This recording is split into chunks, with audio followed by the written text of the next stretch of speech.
happy that you're here. And Paul is the CEO of eChoir and also an amazing entrepreneur. From my understanding, you also really like to help other entrepreneurs.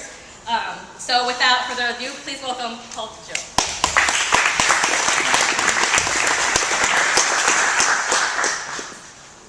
Thank you. Yeah, so like Cynthia said, I really love and respect entrepreneurs. I think it's so hard out there as it is to just jump out and not know what's going on and to get in and you don't know what's going to happen and everybody around you is telling you you're an idiot. So it's a small circle. My email is paul@eChoir if I can help you in any way, or if you just want to just need a shoulder to cry on or have you. It's totally cool. Yeah, I did this Quora post on what it's like to be the CEO of a startup company, and I had thousands and thousands of founders email me, and I got to remain friends with them and help a lot of them, and kind of work with them through getting their companies going and things like that. And our company, eChoir, we are building an interface for your cloud services. So we want to send data to your cloud services and get data back from your cloud services. And if we do that right, we think we can save you about 8 hours a week. So what I'm going to talk to you about today is kind of the story of how I got to where I was at with eChoir and kind of how we run our teams. The title of the talk today, Sales, Drugs, and Remote Teams, was, Raj said, can you come and talk? It's going to be on a Friday night. I said, Friday night? I need to raise some headline here. So I'm actually not going to talk about drugs. Sorry. Oh no! So that's like a total lie. Don't ask for money back. Anyway, so before I get into this, a quick background on me. 10 years ago, I never thought I'd ever be in this space. All I wanted to do was play hockey, and I thought I was going to be an ATF agent like my dad. So I went to the only school that gave me a hockey scholarship, and I went and played professional hockey for a couple years in Europe, and places in like Italy and Belgium, and I started losing more teeth than I was scoring goals, and it was like, something's not working here. This isn't what's supposed to happen. And so I had to get a master's degree, and to get into ATS, and one of the master's programs was a practicum class for entrepreneurship. And I was dead set on doing something completely else. And then I got to this practicum class with a company called OwnPay. And that's kind of where I first felt the power of a vision and how you can actually attract the best talent in the world with a really good vision. What these guys were building in Philadelphia was a unified card that you could get around the city with. So one unified card, and I sat and I listened to this presentation. And right then and there I decided, like, this is what I want to do. I want to work with this company. They had no money, they barely had any revenue, but I told them I really wanted to be a part of this. And I felt my entire life kind of shift once I heard this CEO talk and give the speech on vision. And that really, really stuck with me. So some of the stuff I'll talk to you about today will come back to how important the vision is and how to get your 1K customers. There's some tactical advice in here, but there's also like the right way to get customers. And so that's kind of where I first started, was at OwnPay, and I had no idea what I was doing. But I knew I had to sell this transportation card. And for 4 months, every single night I had trouble sleeping. I was like, I have to come clean with these founders and tell them I don't know what I'm doing. And they're paying me, or they're paying me the little money they have. And out of nowhere, I went to one 7-Eleven store, and I said to one of the owners, I said, hey, you guys get asked for quarters a lot? And he said, oh my God, all the time. And I could see the pain on his face. And this whole sales pitch that I was doing, showing and trying to get meetings, really got whittled down to asking one single question that was the height of the pain point for this store owner. And so that, realizing like that one simple question was like the kick-starting of this career in sales and building companies. So I ended up getting contracts, multi-million-dollar contracts with 7-Eleven, Wawa. If you're from the East Coast, you've heard of Wawa. It sounds ridiculous, but they're a huge multi-billion-dollar privately held company. ShopRite and a bunch of banks. And I started working on a day-to-day basis in NetSuite and CRM. I really hated entering data into this CRM. I just couldn't stand it. It felt like every time I was doing that, I wasn't getting sales. And so when I joined my next company, it was the same problem. So I really got kind of pissed off at this problem. Like, why should I be in a CRM if my customers are somewhere else? And that's kind of the lineage of where eFire started. That was a really big personal pain point for me. One more quick thing about eFire. We do have a remote team. We're 7 people. We're distributed all over the globe. My co-founder is in Israel. He surfs during the day and writes code at night. We have some engineers in Vancouver. We meet up once a quarter in a really cool place. Last year we met up in Tofino. It's a surf island in Vancouver, and we had a ton of fun running the company. But that's kind of how our company is structured. So today, what I really want to get into, and I'm sorry that I know this is called sales hacking, but I really kind of hate that it's been called hacking. I think that. Okay, sorry guys. So if I talk this loud, can you hear me back there? Is that good? Okay, I'm not going to do the mic. Is that all right? Okay. Yeah. So,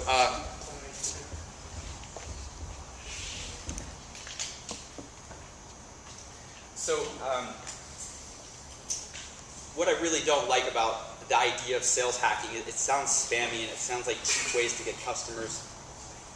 And if you think about technology, I think that technology itself actually never made a single dollar. It was always the application of technology to a problem that somebody had. And you have to deeply understand and empathize with your customer and what kind of problems they have in order for you to build a solution that they're going to pay you for or they're going to use. If you don't understand customers, if you don't take the time to sit with them and understand what they're doing or what their problems are, what they hate or what keeps them up at night, sales hacking or cheap ways to get customers is very temporary. You might see a spike, but you're going to see a huge drop in retention and you're going to see churn.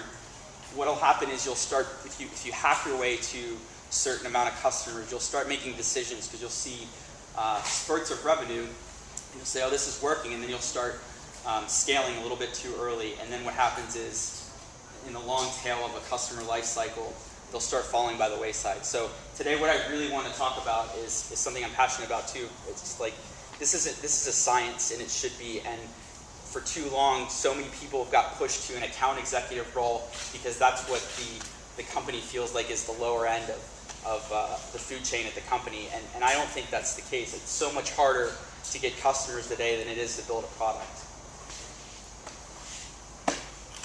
So the first thing we're actually going to address is the product itself. So we got to get the inspiration slide out of the way.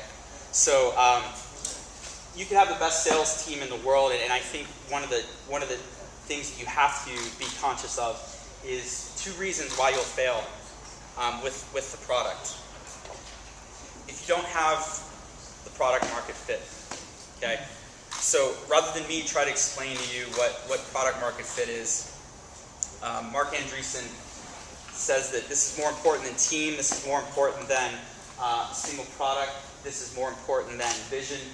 He says on product market fit why this is the most important thing. Does everyone know who Mark Andreessen is, by the way? Okay, very, very successful investor who wouldn't give us any money. In a terrible market, you can have the best product in the world and an absolutely killer team, and it doesn't matter, you're going to fail. So what does he mean by that? He's talking about satisfying a market. He's talking about a really good market has a really big problem, and they will pull the product out from you. So going back to really understanding your customer and understanding what that is, if you don't deeply understand the problem, if you don't eat your own dog food, I'm not sure that I can help you. I'm not sure that this is going to help you. If you're going to build a company or you're starting your product, my first piece of advice to you is build it for yourself. Be your own first customer. Build something that you want to see work. Build something that you're prepared to dedicate 5 to 10 years of your life to building. If you're building an app and you're optimizing a variable to make a few bucks or because you're trying to sell it, I don't really know how to help you. I think life is way too short not to work on something really big and really cool that you want to see in the world or that people want to, that you want to see people use. And what's interesting about product market fit, or this quote from Mark Andreessen was a response to Mark Andreessen saying, I think the biggest thing and the biggest indicator of success, or maybe why you'll fail, is Paul DeJoe. So Paul DeJoe built Gmail in a day, and his response to Mark Andreessen was, even if you aren't the smartest person around and your product is kind of ugly and broken, you can still be very successful if you just build the right product. And so what he cites through his response to Mark is this idea of humility and pay attention. And so I think what's really cool about this is when he talks about how he built Gmail in a day, he just built something that he wanted to see, and he listened to people, and he was not arrogant, or he didn't have an ego about what they wanted to see. He sat there, he sat with customers, he listened to what they wanted, and he never assumed that what he was doing was right. He had an amazing amount of humility. And so when we get into talking about getting those first couple hundred customers, one thing I want you to remember is you've got to check your ego at the door. They're going to use your product in a way that you never thought it was going to be used. And they might actually pull out of you what it is that they want to see, and you had never thought of that. And if you don't have that humility, you might lose that opportunity. So between Mark's comment and Paul DeJoe's comment, I think really deeply understanding a problem that you have yourself or that you know intimately, and being very humble and paying attention to your customers is a really, really good way to start if you're just getting out and building your product. So if you don't have product market fit, no sales class or whatever is going to help you. Oh, by the way, there's a bunch of links from how to get your first 1,000 customers startup play that Raj, I think you got to everybody, or they got it. I think we got it for free for everybody. Anyway, there's a checklist of like going through each step of what we did to kind of get our first 1,000 customers. It's available to use. This is like a very high level. If you want to get into the details of it, it's available, and you can go through it. So I think the second thing that if you have, that it doesn't matter how good your sales team is or how good you are at sales, why you'll fail, is this. I think Startup Genome Project did a study, and they said they interviewed a bunch of startups, and the number one cause of failure was that they were scaling too early. And I think, said differently, or quantifying that, one thing you have to be sure of is your cost of customer acquisition. At a startup, we don't have a ton of cash. If your lifetime value of a customer is not 3 times more than the cost to acquire them, and if you don't, then you're scaling too early. You're spending money that you don't have to get customers. So at a very early stage of your product, it's never too early to start thinking about your cost of customer acquisition. What does it cost to acquire a customer? Anything from going to visit them, to where you're advertising, to being in a marketplace, to the developers and the support that work on it on a continual basis. Be very, very conscious of that. You'd be surprised how quickly that shoots up. Same thing with lifetime value. There's a few, also in the resources, there's a really good resource from Kissmetrics on how a few different ways they calculate lifetime value. This may change. You may realize that you're not calculating it the right way or the right way for your industry, and that's okay, but the point is, as early as you can, get a handle on what your cost of customer acquisition is. Anything that you're spending money on to acquire customers, have that down, and understand the lifetime value of your customer. You may not have revenue yet. That's okay. Take a conservative view. Maybe it's 6 months, maybe it's a year. We use 2 years for our product. And the other very, very important thing that you should remember with lifetime value and cost of customer acquisition, you may have a 2-year lifetime value, but you need to recoup the cost of customer acquisition within the first 12 months. If you don't recoup that cost within the first 12 months, you're going to need too much cash to grow. And as a startup, cash is at a premium. So if you make, if the lifetime value of your customer is $200, and that's over 2 years, and it costs you $100 to acquire them, you want to make sure that you're at least getting that $100 back in the first 12 months. So over that course of 12 months, be very, very conscious of that 12-month figure too. So kind of what I alluded to earlier was that one question that you want to ask your target customer. I think, where's Susan at? Susan here? Oh, there she is. So, do you guys still hear me? Do I need to speak louder? Sorry. So Susan, when I just met her 20 minutes ago, and I said, well, what are you working on? And she said, well, do you give your employees free food? She didn't even tell me what she did, and I think that's amazing. That's kind of what I'm saying here. What she did in that situation is she's both validated me as a potential customer. If I don't give my employees free food, then she doesn't need to waste any more time with me. And she did, and she walked right away after. I still love you though, Susan. And that food is awesome. So it's really, really intelligent. And what that does for you is it very quickly qualifies, one, is this my customer? But even before that, it forces you to really understand the single question that your customers might have. So what we ask people is, they say, well, what does eQuire do? I say, do you use a CRM? Or do you hate data entry? Do you hate data entry in Salesforce? Or do you use Salesforce? Do you use Highrise? If they're using those products, I know they're a qualified customer. So then I can go into explaining that here's the problems you're dealing with by not using us. But this is not easy. This is very difficult, and it may change for you. But at a fundamental level, you should actually be able to ask one person one question that, one, helps you understand that you're really solving that problem for that market. You understand the problem yourself. And two, is this a qualified prospect? This theme is going to come through and some of the other stuff that we're talking about today. Hey Paul. Yeah. Can I ask a question? Yeah. Oh, by the way, before you start, if you guys have a question, don't wait till the end. Just put the hand up and call me an idiot or say I don't agree with that. Let me get to Yash first, and then I'll get to you. So with this strategy, I feel like you're kind of limiting your customers, because let's say somebody's not using Salesforce, maybe looking forward to using it, or it may still be a potential customer. Don't you feel that way? I don't disagree with you at all. I think that, so the question was, if you ask someone, in this example I gave, if you ask someone, are they using Salesforce, and maybe they're not just yet, they could be a potential customer. So are we not limiting by having this question?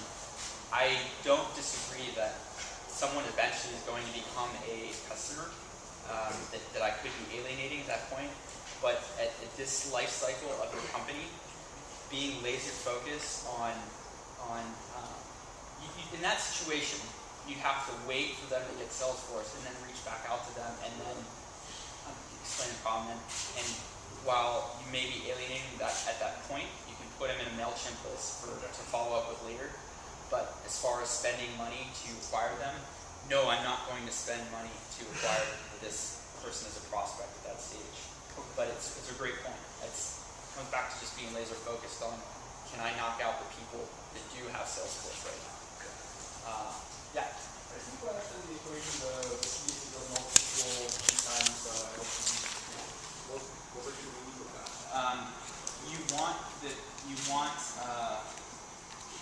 I'm glad you brought that up. I didn't do a good job of explaining that. You want the lifetime value of your customer needs to be at least 3 times more than the cost of customer acquisition. So it should be 3 times CAC smaller than LTV. Is that right? Your lifetime value should be 3 times the cost of your customer acquisition. You should have less than. Greater than or less than, yeah. Less than some. Yeah. You have to you're going to pay $1 to your customer, you got to make $2. That 3 is the minimum. If you're doing 5 and 7, you have what we call a business. So it's obviously not easy, but yeah, thanks for bringing that up.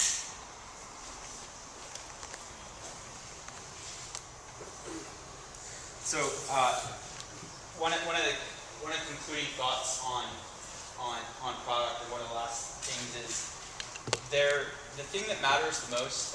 There's a talk that I'll reference, or I'll send out, or in the resources from Jamath, I'm going to brutalize his last name, Kalihapatia.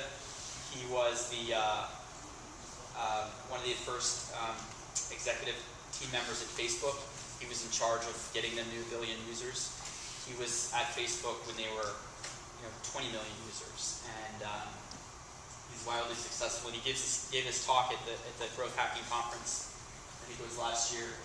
And the thing that he kept iterating, which I thought was so powerful, this is the guy who helped get 1 billion users at Facebook. And he said, we didn't know about K-Factor. We didn't talk about K-Factor. No one talked about K-Factor.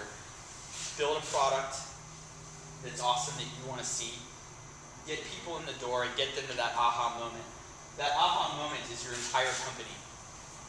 That aha moment is your customer is sitting there. They have this problem. You present them with your solution. They either have the aha moment or they don't. So his point was, get the customers in the door, get them to the aha moment. You need to understand what that is. It comes back to that question again, what are you even building? What are you trying to do? What's the pain point that you're speaking to or what you're trying to build? Get them to the aha moment as early and as often as possible. That aha moment or the wow factor, whatever you want to call it, that's your entire company, that's your core value. That's what people are paying you for. You should have a handle on it. You should know exactly what it is. You should get people to experience that within seconds of using your product and continually and repeatedly bring that core value to them. If you take anything away from product, I'm sorry, it's about as simple as that.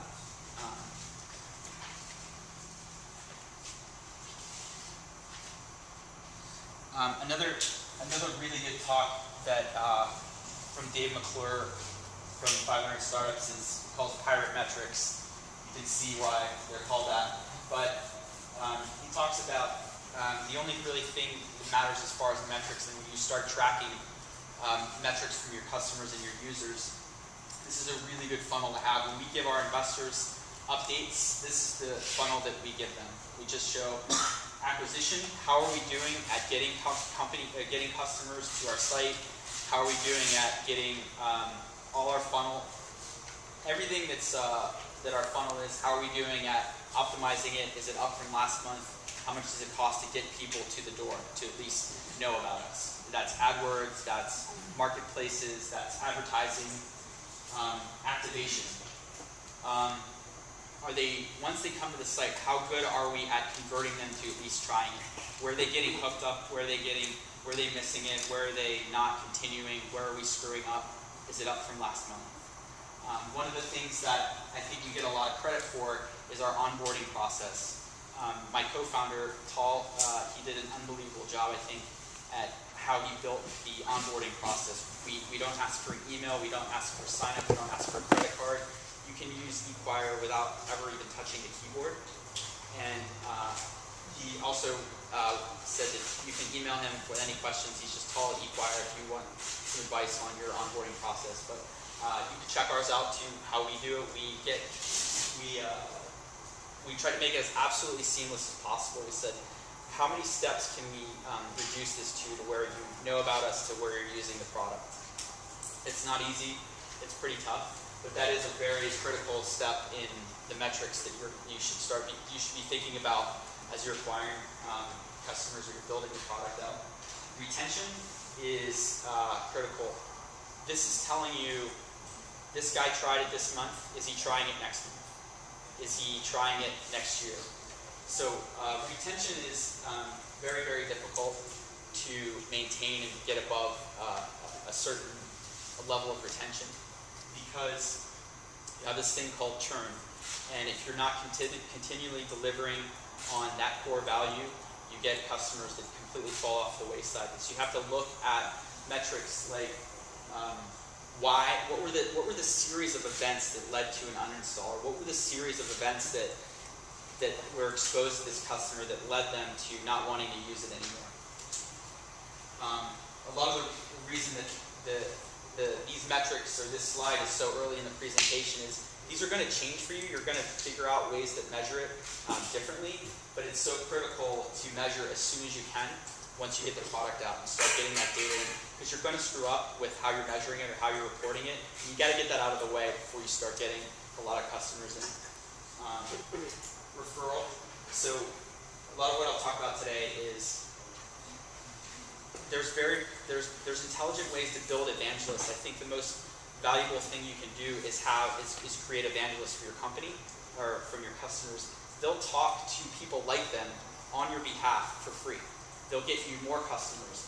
One of the there's a great post. I think I'll get the resource for you, but it talks about your most valuable customer is not the guy who pays you the most money. Your most valuable customer is the guy who doesn't stop talking about you to hundreds of other people because they love your product. And finding who those people are and why they're referring you is one of the, I think, most undervalued or underrated things you should be looking for with metrics. And revenue, obviously, you guys want to probably make a buck or two. So you're going to track that as well. But I think this is a really good way to look at metrics in a digestible format. So I'm going to dispel a few thoughts on virality. What about revenue? Sorry? What about revenue? So the question is like, what about revenue? Do you mean like what are some questions you want to ask when you're looking at revenue? Revenue, probably easiest conceptually, but are you making any revenue? Is it up from last month? Are we making enough to justify spending money here, or where are revenue streams that are the most profitable, or do we need to cut even a product line, things like that. But for me, I don't know. I guess we just look at, is revenue up from last month? Why or why not? Where does that question sit in terms of looking at the revenues and such? Is it when you have 50 customers, 1,000 customers, 5,000, 10,000? So that's a good question. So the question is, where does that question sit in terms of you have 50 customers, if you have 500, or if you have 1,000? I mean, it's going to be different for everybody, but I think at this stage where you're at 50 and 100, you're kind of just wanting to make sure that your metrics are working correctly. So when you're at 50 or 100, if your product is a machine learning engine you're selling to Google for $10 million each, 50 is a lot. If it's $5 a month, you don't really care. You're just at that stage, you're just kind of validating, are people paying for this? And the questions that you can be asking are we presenting the paywall? Are we presenting too early or too late? And looking for little deltas in testing. So if we let them use it longer for free, do they end up paying us more? Do they end up paying? Do more people start paying us? So I think that's a great question.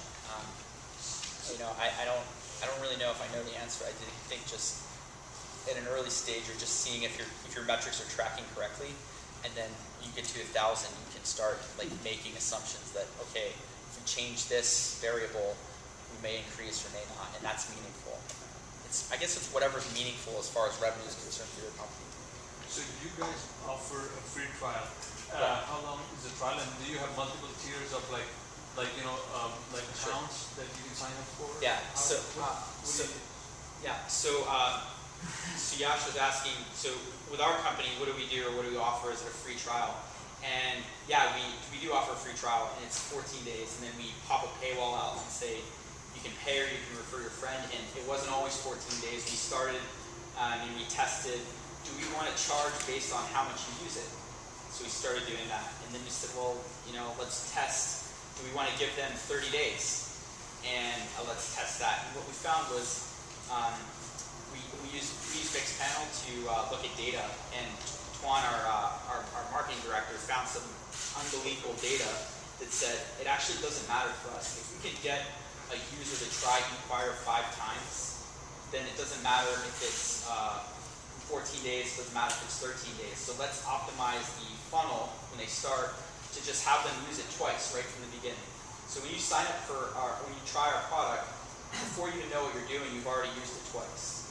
And so we try to get you to use it a few more times. And so it's a great question, but that's kind of the things you want to be looking for with the data is in trends. What are the commonalities or the common actions that lead to a paying customer, a referral, an uninstall, or somebody referring it, or somebody telling you they don't like it? Cool.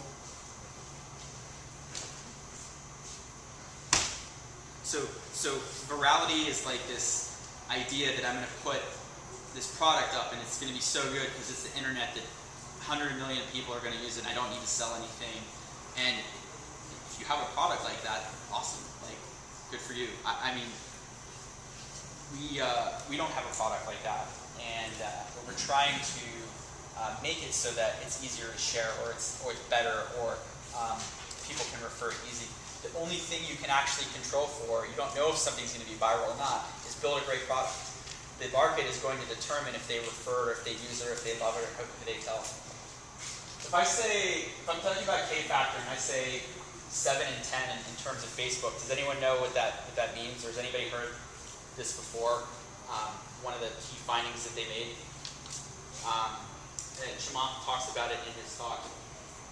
When Facebook had 45 million users and MySpace had 115 million users, they weren't actually scared. They knew they were going to win because the data they found was if they could get a customer, if they could get a user to refer 7 people to Facebook within 10 days, that was what they were going to optimize for. And this was their entire strategy was around recognizing this. So their most active users, their most influential users got 7 people to join Facebook within 10 days of joining themselves.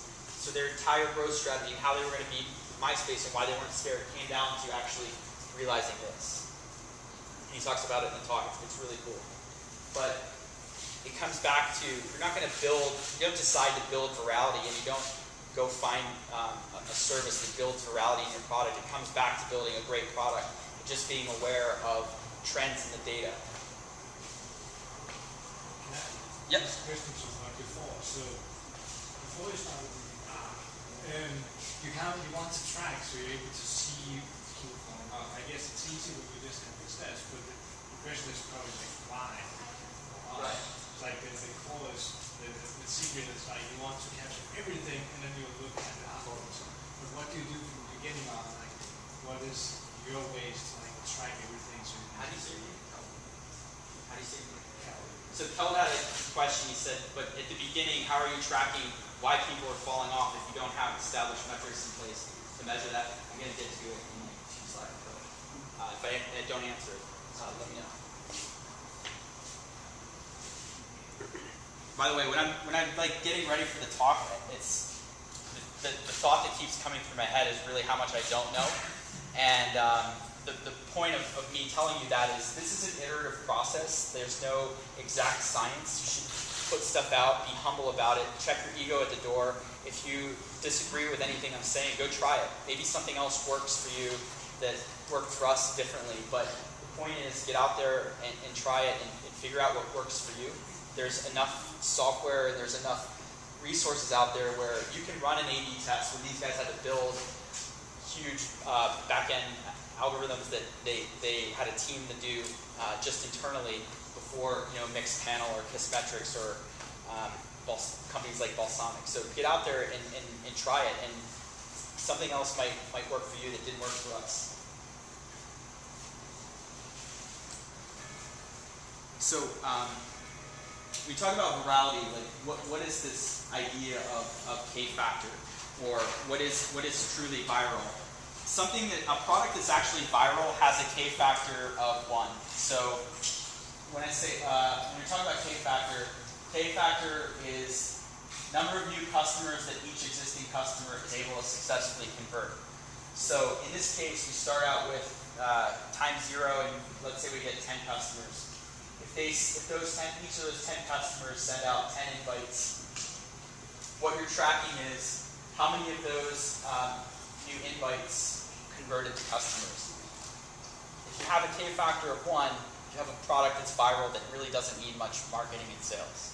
Well, you can always optimize, you can always use marketing and sales, but the product's usually going to move on its own. 2 is astronomical. But this is kind of, when people talk about K-factor, this is up here just so you can understand like where they're getting that from. It's not that you can actually control for it. But what is really interesting about virality is something that a lot of people don't talk about, which you can actually control for, and it's cycle time. I know this is a really boring formula, but it's really cool. And cycle time is how long does it take for a new customer to come to your site, get a friend to try your application. So from the time where I'm a new customer to when I actually refer it and that new customer goes and refers and goes and tries it, how long does that actually take? And this is the formula to calculate cycle time. You don't have to memorize it. I'm going to talk through it in a second. But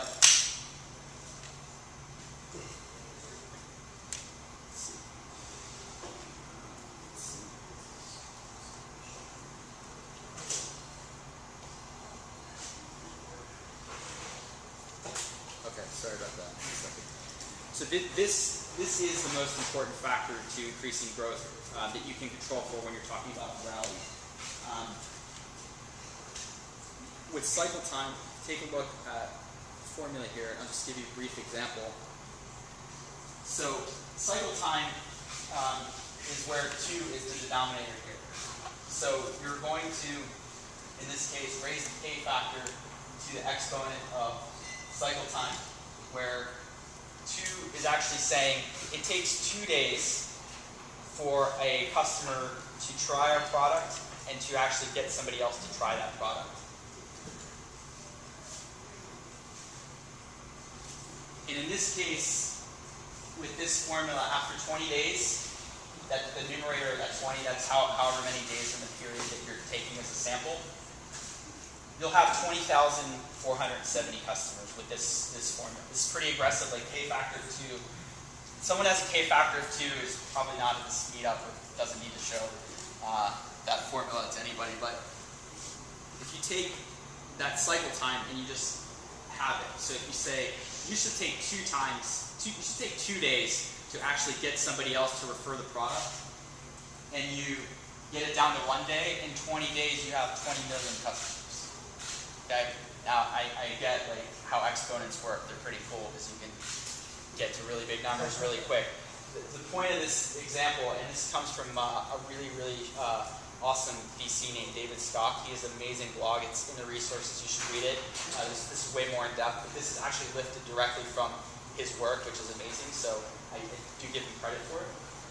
The point here is, we go back to talking about aha moments. If you can get the person to the aha moment early, and you can get them and control and look for ways that they can refer their friends easier and quicker, look at the significant spike in growth here from just reducing that to a day in this example. So you can actually control for cycle time. So when you're talking about virality and the product and you're looking for a way to get new customers or allow your customers to work for you, really look at cycle time. This is often overlooked by a lot of products, a lot of companies are looking for K factors, but this is actually more important. Yeah? Can you scale this out into some more general terms to include hard devices? This seems like a good model. Yeah. How many applies at the speed of the internet to software? Yeah, so Barry's question was, can we talk about hardware or physical products? No, I don't know anything about that. Sorry. This is skewed towards software as a service with recurring revenue. But there are, and I'll get to this in a little bit, there are commonalities with getting new customers that are similar with recurring revenue. But I personally don't have any experience with hardware. But I welcome you to challenge or ask any questions related to hardware. Maybe we can ask the group or Paul. Does anybody move in hardware or selling hardware here? What are we working on here? I'm changing the way people see it tonight. What is This is the future of bicycle, motorcycle, police, tactical, nobody else is on it. All right, well, I got your customer right there. All right. That's really cool. We're now my 5 seconds. At this point, I'm doing lighting for Honda's Baja 1000 motorcycle team based on testing completed this past week. So are you selling these now? Buy one? What's the retail value of it? 54 now. Once they hit stores, hard stores, they can Very good. use. So yeah, I mean, I think like we had to bring this back to hardware. What is it going to take for somebody to buy this and refer or tell their friend about it? If if you can control for, you can put programs in place or affiliate, I don't want to say affiliate, I don't like that word in this regard, but if you can figure ways out if people that are using it, if they're telling their friends about or they're getting a discount on something else, and you can track that to really understand if they really like the product. Your challenge is that you have a very finite and limited experience with someone because they buy it and they go away, and there's not a recurring, ongoing life cycle.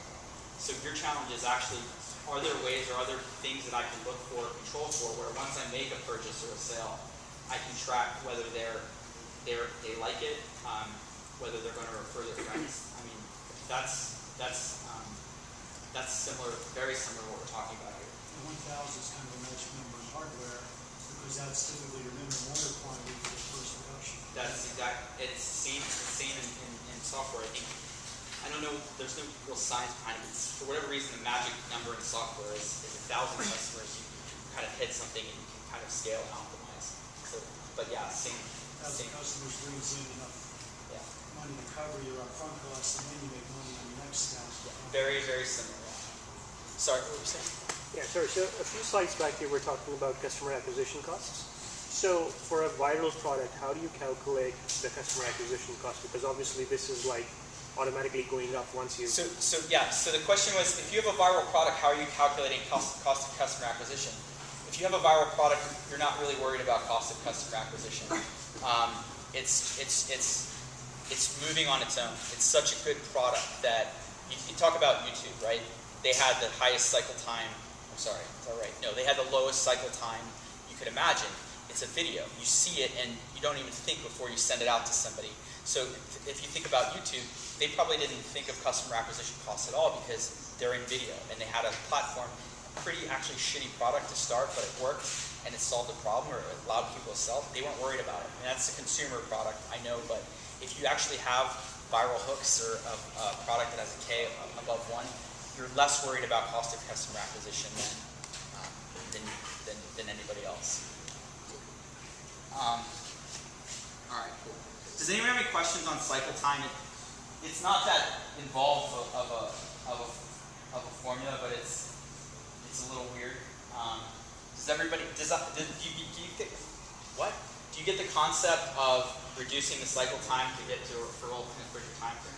Yeah. My question is about how you measure your cycle time. Do you use a switch to that and you feel it lower? So the cycle time is, you're going to need to, you can use mixed panel or metrics or something like that. The cycle time is actually tracking the referral. So you get a customer in, a new customer. How long does it take that customer to actually click a referral, and then you're going to track that new referral, how long does it take them to actually try it? And you can use things like event-based metrics like mixed panel trackers.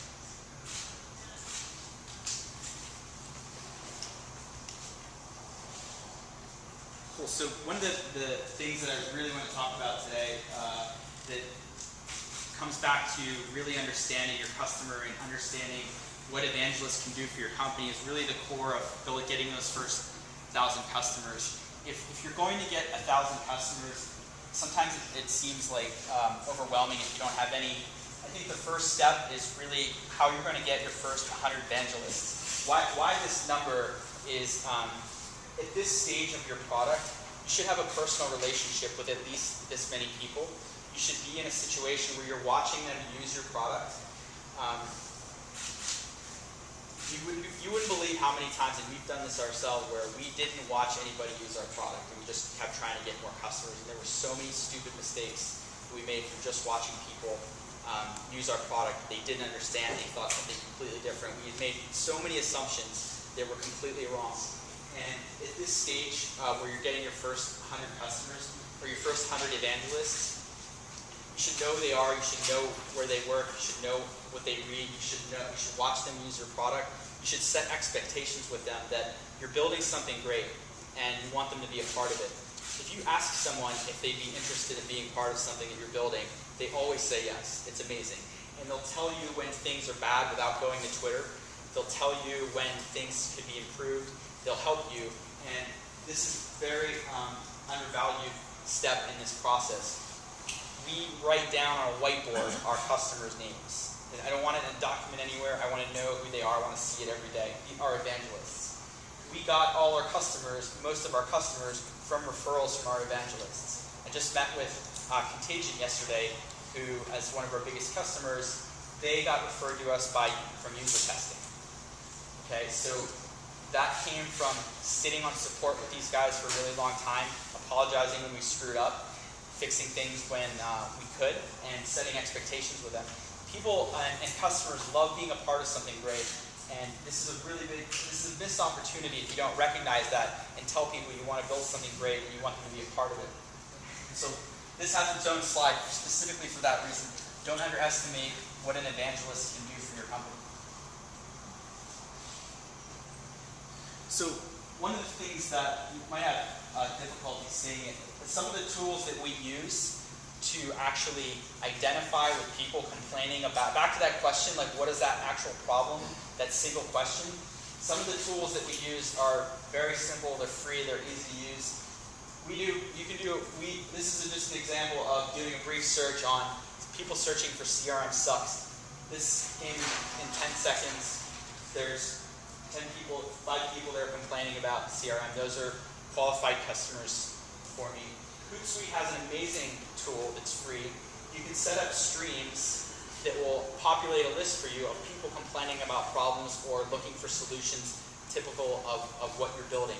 So you can set up a stream for potentially a new prospect, a new customer, and tell Hootsuite, anytime someone mentions this kind of problem in social media, I want a feed of who they are and where they're at. These will work automatically. I don't know if you guys use it's pretty cool. I actually had to turn this off because it was burying me in people that were complaining about certain things. But you can set up channels to follow people that say certain things and get an email digest every single day of people complaining about your product or people looking for solutions to something like you're working. So in your example, I would use these tools, and what are some things that people would ask that are synonymous with being a customer of yours? Like, would they ask for lights to see at night? Or they ask for a certain type of light? Or what do they use it for? People complain about other lights that raise their hands too quickly. Right. So bright spot in the middle, you can't see a thing that stops. So you could use this free. I imagine you have a few competitors. You could set up a search that says, anytime someone complains about this, let me know who it is. You can respond to them and say, hey, I got this product for you for 50% off. Let me try it today. This is free software. But this is the most important thing about this is people organically complaining about what it is that they're looking for. They're telling you this is my problem. If you can get down to that one question and what people are searching for, you can set up things like this and have a digest of new customers that potentially can use your product. What are your sources of information? I'll name it again. Sorry? What are your sources of information to harness these people? So the screenshots here are, this is Twitter. You don't even need to have any followers for this to work. This is Hootsuite. They're social media dashboard in Vancouver. We just raised $165 million. And this is called If This Then That. This is a bit more advanced. I wouldn't quite bother with that yet. But Twitter and Hootsuite are great products for just saying, anytime someone complains about this, send me a list or create a list for me that I want to get back to. And I'll talk a little bit about reaching those offline customers. I'm sorry. That's the same question, I think. What, the products were? The last one, the FTT. Yeah. IFTTT, yeah. If, basically. What about building a community? Like you talked about evangelists. I've heard a lot of people talk about building a community around your product. Do you do anything like that? Like physical events or Facebook groups or things like that? It's a great question. So the question is, like, how are you building communities around what you're doing, or events or meetup groups? I'm here today because I like talking and helping entrepreneurs if I can help. But I'm also I feel like I'm building credibility for the space, or building credibility for our product.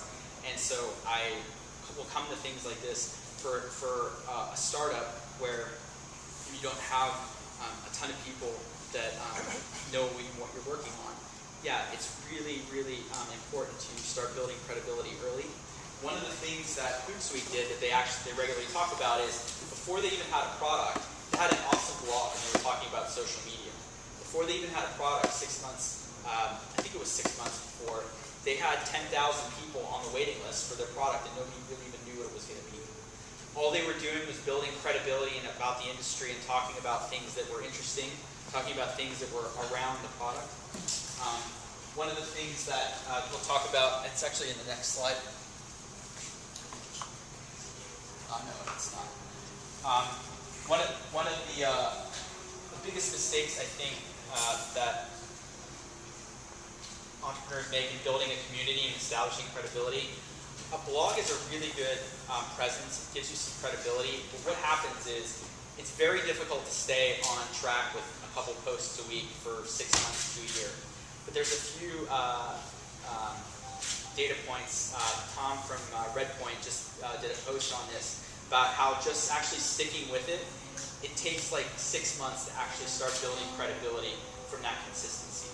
So I think a blog is if it's interesting and creative, regular posts twice a week goes such a long way with building early adopters, giving away free stuff, doing free webinars. I'm sure there's resources that you're privy to that other people could use right now or they're interested in. Give it away free. You're really just trying to establish some credibility before or when you're launching the product. It does create an amazing amount of loyal customers to start. Yeah. Does that also work if your product is more like an enterprise solution? I'd have to think about that. I mean, I don't know if it skews anyway. Like, I could see Barry having a really awesome blog about traveling and cool places to go, and he's not talking about pushing his product. One thing you should never do is sell your product on your blog. Be very resourceful, be honest, and be helpful. Don't push your product. We want to establish credibility. So I don't know. I don't know if it skews one way or the other. I think it could work for really any kind of product. If you think back about why a blog works, people want to trust you. They want to find you. They want to see that you're consistent, that you're going to do what you say you're going to do, and you have a presence and it's a good brand that can be trusted. That's what you're trying to do with the blog, and that works for any product, really. Yeah. So you sell a CRM product, right? We sell, yeah, you could say it's a product that helps CRMs, yeah. So I'm very familiar with CRM. What in God's name can you talk about twice a week for 6 months about that? I mean, Okay. it's got to dry up. Great question. It's the softball for me. Thank you. So the question was, what do you talk about if you sell a CRM product that is actually about CRM, because it's not really the most interesting topic in the world. So we actually have a really good following and a very reputable blog that I'll just tab into really quickly. And we talk about productivity. We talk about really smart ways to get MVPs for build an MVP. We talk about let's see. You're not talking anything related to what your product is. Sometimes around it, but really we do interesting. We try to do interesting stuff that people want to read. There's a few in here that did really. So I wrote this post 9 months ago. I got rid of all my stuff down to 2 bags, and I've been traveling around the world and working from coffee shops. And so I wrote this post, how I live in San Francisco on $41 a day, and I talk about how I go to hostels and things like that, and eat for free at Twitter and things like that. This did wildly successful. I think I alluded to it earlier. I did this post on what's it feel like to be the CEO of a startup company, which is one of the highest voted questions ever on Quora. Our most valuable customers come in from Quora. They are the most loyal, and they have us as customers the longest. So to answer your question, we don't talk about CRM. There's other people that could talk about CRM more that are probably more knowledgeable and could actually create better content in that arena. We talk about things that are interesting to us. And there's that debate, well, are you actually getting qualified people to read your stuff? We do occasionally get 3, 4, 5 customers per blog post on stuff that's completely unrelated to what we're doing, but it's just interesting. One of the things that I think is challenging with blog posts is people think that they got to write about stuff that they're not interested in all the time because that's just what people want to search for. But it's really not. If it's interesting to you, put it up. If it's in and around your space, put it up. We write about things that are startup-y or productivity kind of things. I write for Fast Company once in a while. I did a post on why I get up at 4 a.m. in the morning. We got a few customers out of that. So I write about things that I think are interesting to me and other people, but it's a great question. It's not easy to do, but if I'm going to be consistent in writing, I got to write something that's interesting to me or else I won't do it. Sorry? Do you really work out 3 times a day? I do. I'm like a weirdo. I don't have Facebook and I don't have TV or cable, and I don't have a place to live. So like, if I go to the Y in the morning and swim or something like that, I get to a point where I don't want to work anymore, and I got to do something else, and I got nowhere to go, so I just go back to the gym. Yeah. So at the start we talked about the one question. Forget it. Yeah, the one question qualification. The one question qualification. How do you reconcile that idea with all these blog posts? So if you look at, I'm not really doing that in the blog post so much, but if you look, it's back to your point, if you look at the side of like our blog post, we have this question like, hey, data entry, click this button, right? It's like everywhere. If you go to another post or scroll down and say more posts like this or get on our email list, and then we've got customers that actually will comment or they'll say, hey, this was awesome post, and we can create a relationship with these guys. It can actually be much, much cheaper than traditional ways to acquire customers. This was free, or $41 a day, however you want to look at it. So you're still like traveling and doing your startup? Yeah. And what are your employees saying? Like CEO is not there. It's a really good question. So Suyash asked, do I still travel, and what do our employees say? Well, yeah, I mean, we built the company first, and we said we wanted to be the best culture in the world, and we wanted to be have the best team and have the most fun, and we wanted to eat our own dog food. So if we valued giving you 8 hours back to your week, we should have a company and a culture that recognizes what's important in life. So we don't require that we don't have an office centrally. We don't require you to be in. Our engineers and some of our team are in Vancouver. As I said, my co-founder is in the place he wants to be more than anything, which is Tel Aviv. And our UI UX guy, who is one of the best in the world, I think, is in Lake Tahoe. And we have people at our company that value the same things, that value our vision. So those guys don't get paid as much as their market rate, or would they be down here? They'd be making way more than they are right now. But what they value is that they get to spend time in the places they love with the people they love because of eQuire. So we kind of eat our own dog food as far as the culture is concerned too. So what do they say about that? Well, we celebrate that. We do really cool things too, like last year. Sorry, I'm getting off topic. I'll be really quick. We do this thing called Nerds on Vacation, where we rent a beach house in Tofino in British Columbia, and we just invite a bunch of really cool startup-y people, and my cousin Jack too. And we hang out there for a month, and we work together as a team, and it's really fun. So we try to have as much fun as possible. We try to eat our own dog food, and we try to work remotely. And we have things in place where we do how we do that. Sorry guys, I'll get back to this quickly.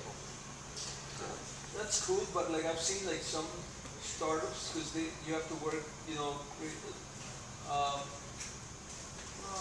like what I'm saying is like employee, like I work from home sometimes, but my productivity goes down, so I need an office to work at, and I feel like if it's a startup and you're working even longer hours, I don't know how like efficient you are working at the beach or Totally. So it's really different person to person. Yeah. So the question or the comment is like, I just don't see how I can do the remote thing because I work from home and I feel like my productivity goes down. We had a really awesome guy that we wanted to onboard. He was really excited.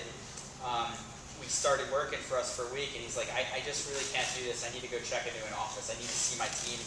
And we totally got that. It was unfortunate because it doesn't work for him, but for us and for me, like I have a very regimented schedule that I really love. If I don't have that, I feel like I'm not getting the most out of it. So I try to manage spurts of energy. I think time during the day is not what you should be looking at. You should be looking at when you have creative spurts of energy. I get 3 or 4 a day for like an hour, 2 hours. So yeah, like right at 5:30, right at like 6, and then like again at 9, and then maybe later in the day. So I try to structure my day around, I'm working on the biggest, most difficult problems when I have the most energy and excitement to work on them. I'm not in checking in at 9 and checking out at 5 because I have to.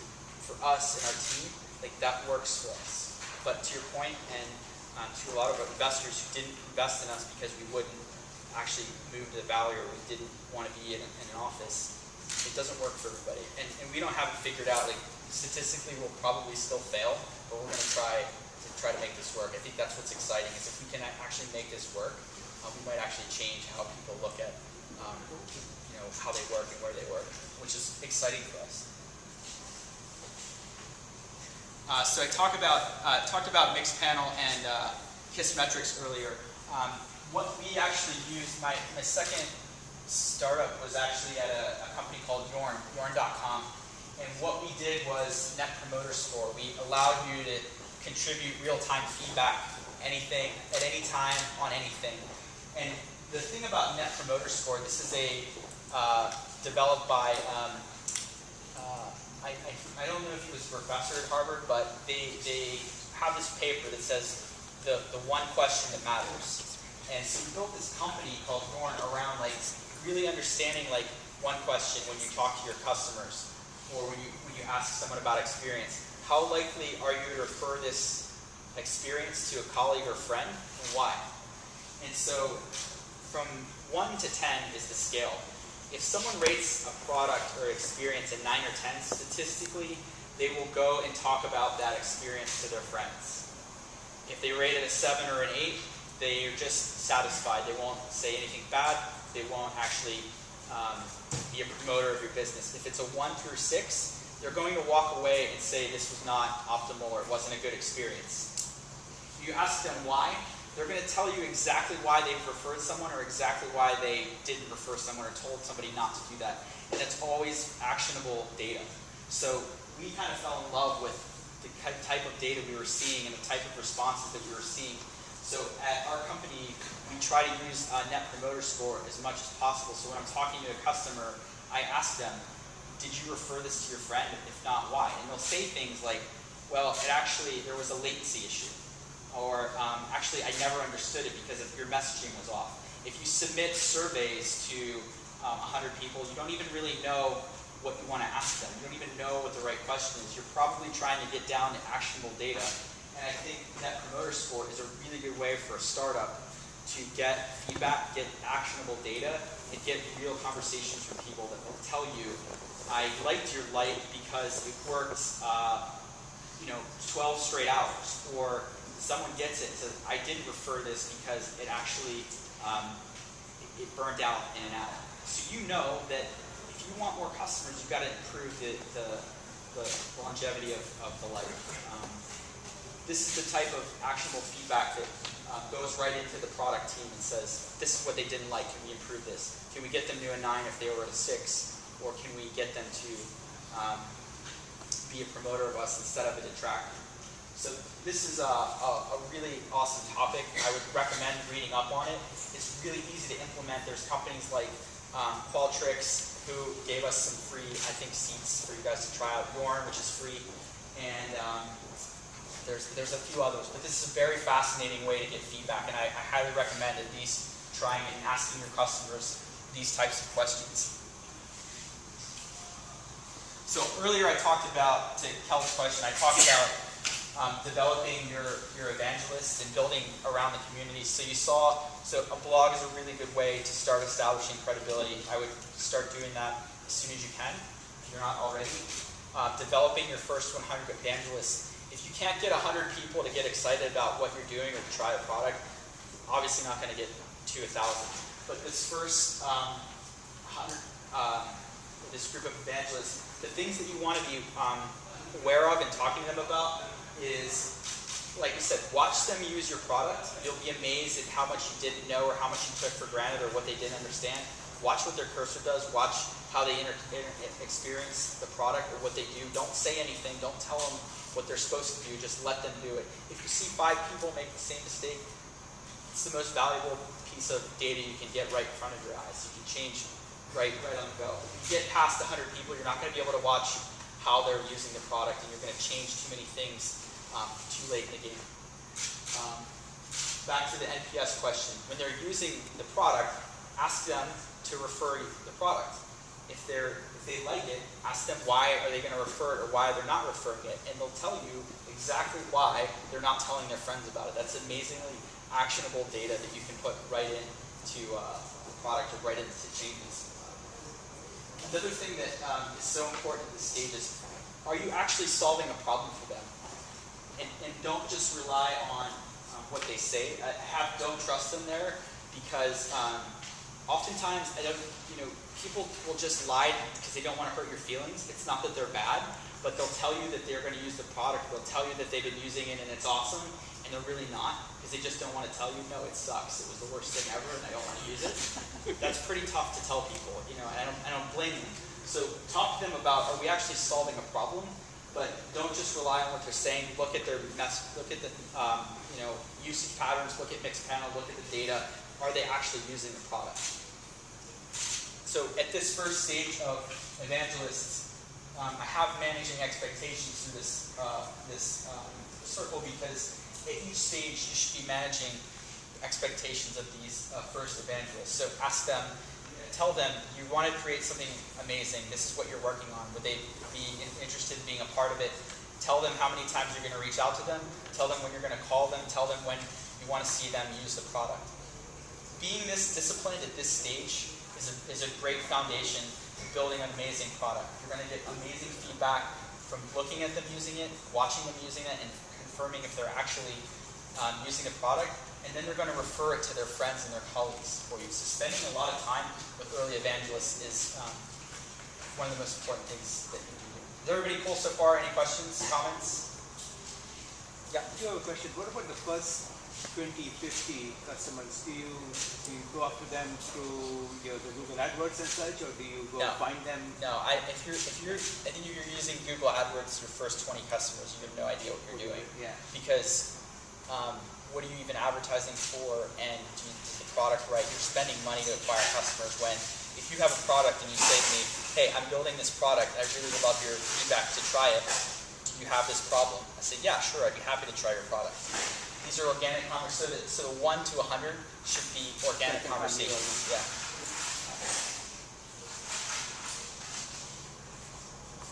So another thing you can be doing at an early stage is developing relationships with industry experts and bloggers. There's bloggers in your field that are talking about things that you're going to be serving, and the people that are reading them are your potential customers. Getting them involved very early and telling them you respect their opinion, that you read these posts that they have, and you want them to be looking at your product and helping them define really the problem and the challenges, and maybe introducing them to you to future customers. This is there's companies like, not companies, there's expert bloggers in many different industries, and just reaching out to them now and saying you're thinking about building a product, you want to build a product, and you value their opinion, and you'd like them to try it, be one of the first beta listers after you get your 100, is very valuable. So you go to these guys and say, I have 100 people using this, and here's what they're saying, to get some credibility with them. So that's why that's second. That's kind of how you want to think about reaching out to these industry experts. And so press is like always this question about, well, what about if we just get in TechCrunch? Or what if we just get listed in the New York Times or something one time? We'll get a spike in traffic. You will get a spike in traffic. You'll absolutely get a spike in traffic. It'll look like this. The only actual press that works is This came from a source. I'm not allowed to say who it is, and I'm not really supposed to share it, but I will anyway, because it's Friday night, and I didn't talk about drugs. So the only press that works is if you have data-backed evidence from your customers that say, I've been using this product, it's awesome, it saves me this much time, it does this much for me, and it increased our revenue this much. When you have that level of data or that level of experience and those level of customers, then you can go to press. And someone who's writing press will write a story about that. So I want to drill down to you that press is not the way to get customers. Press can help you when you can get to this stage. So if you're thinking about just launching in TechCrunch or getting somebody to write about you or beating down writers to write for you, don't even bother until you can actually say things like, here's our 5 customers, here's what they're saying, and here's data on how they're using our product and what it's helping them do. If you do a press release when it's at that stage, you'll get a spike, and then you'll get the retention. Because at that stage, your product's also where it can be to actually retain the spike in traffic you're going to get. If you launch press too early, nobody writes about you again. Everybody wants to be the first to cover the story. If you do it too early, you've wasted kind of, it's not a silver bullet, but you wasted a valuable opportunity just from improper timing of it. Yeah?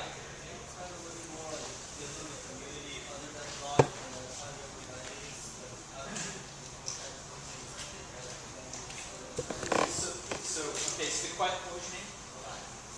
So, move back. Back. Got it. So the question is, can we just talk a little bit more about building a community around this product? Okay. How many people in here actually ride bicycles? 1, 2, 3, 4, maybe 30, right? How many of those people are actually interested in seeing what Barry has actually built for his life? Maybe 20? Okay. It's just an example of, there's 20 people right there that are interested in potentially using this product. They can look at it and try it. So there's not some secret formula that you plug in and you get 100.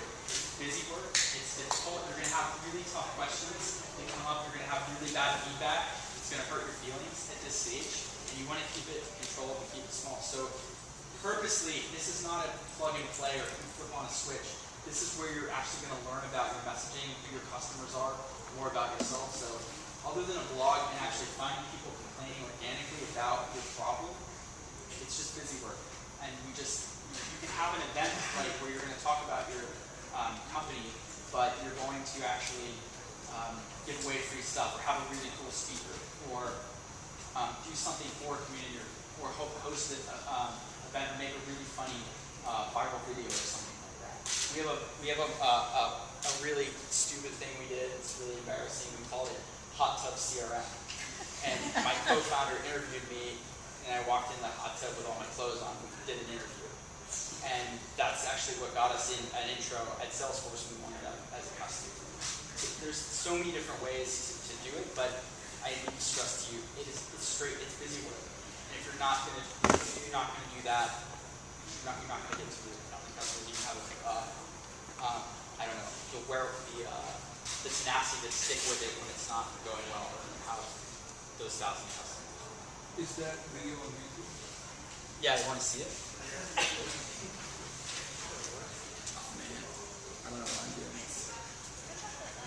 Industry experts saying that's bloggers or bloggers. That's an amazing point. That is an awesome point. So, those guys have an agenda too. They want readership, and if you're going to give them the platform to actually have the say and a link back, they do it a lot of times. Like some people are weird about it.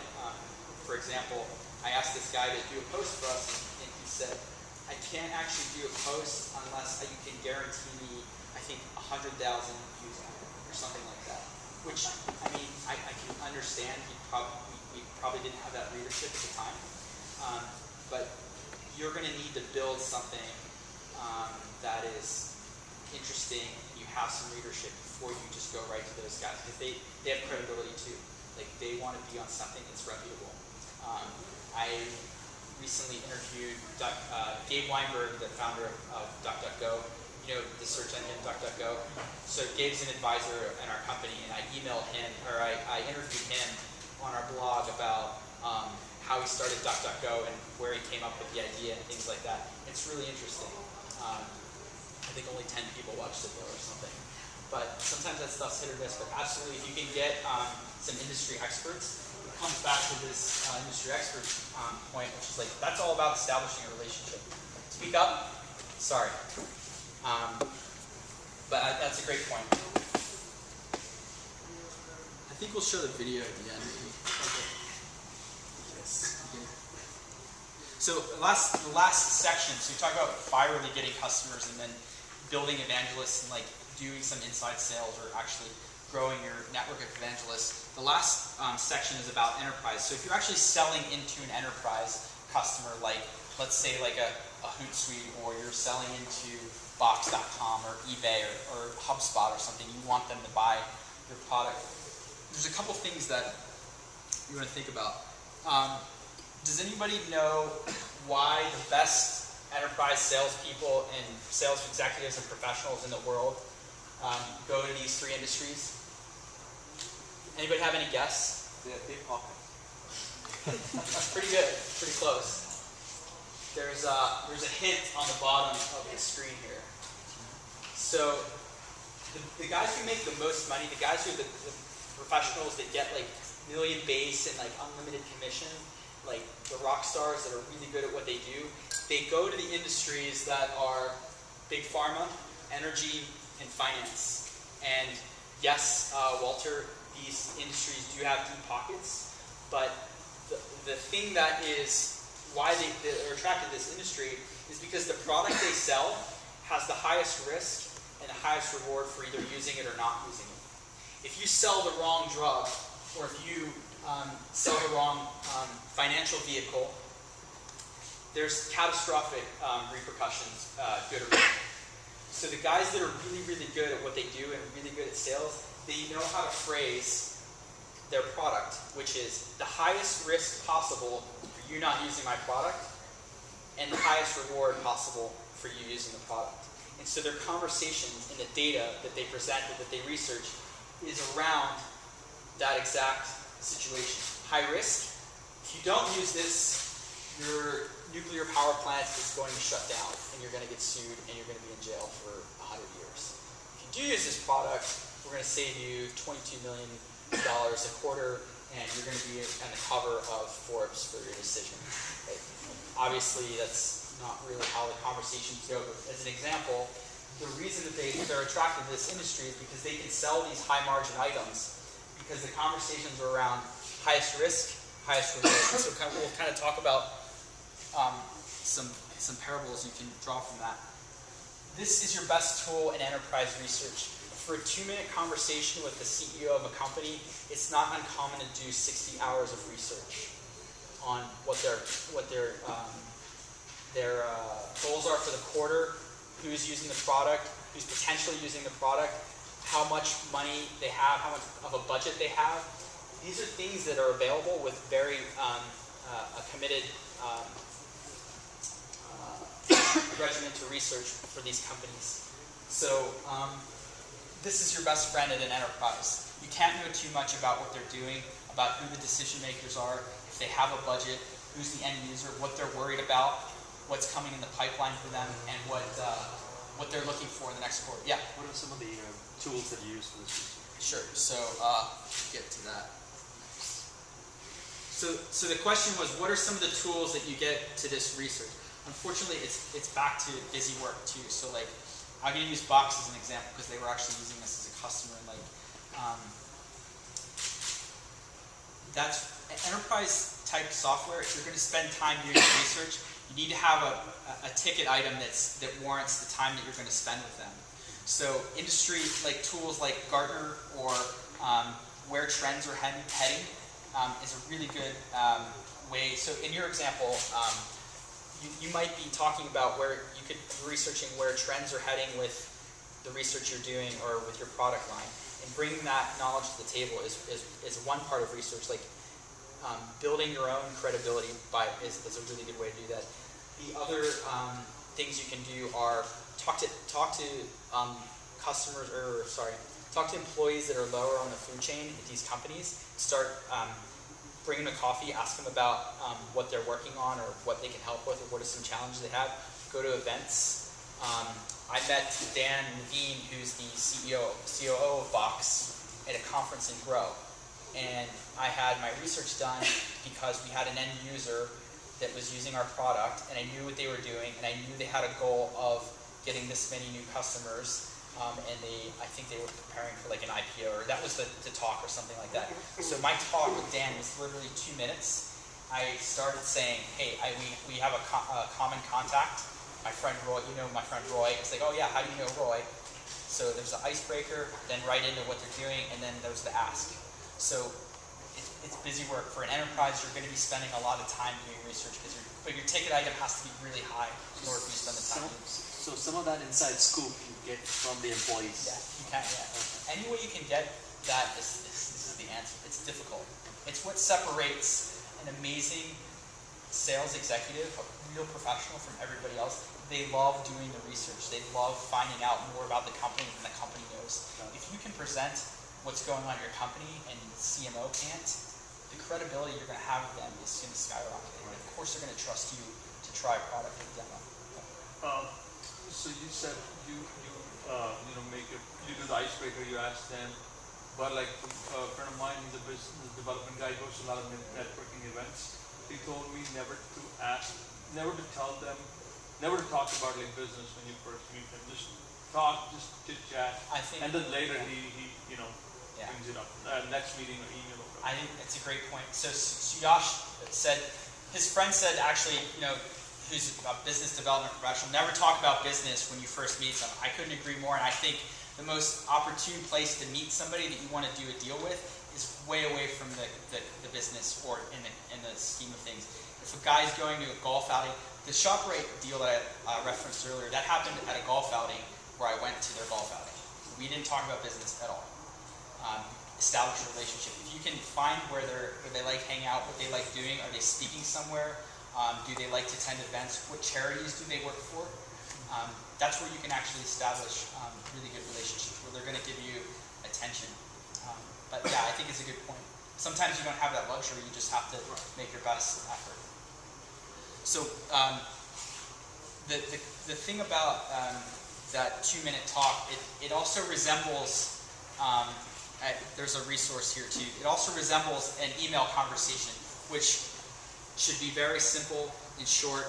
It should be structured as a digestible format. If you send someone an email that's this long, you didn't do enough research. There's the icebreaker. I'm not crazy. We know these people in common. Then there's research and data that shows you did your homework. You actually know what's going on at that company. You understand deeply their problem. You understand how your what their goals are for the quarter or for the year. The targeted solution, which is your product, and how that's going to help them. So that 3 and 4, high risk, what's going on at your company and where you're going to be screwed if you don't do this. High reward, that's 4, that's your product. And 5, ask. Can I come in for a demo? Can I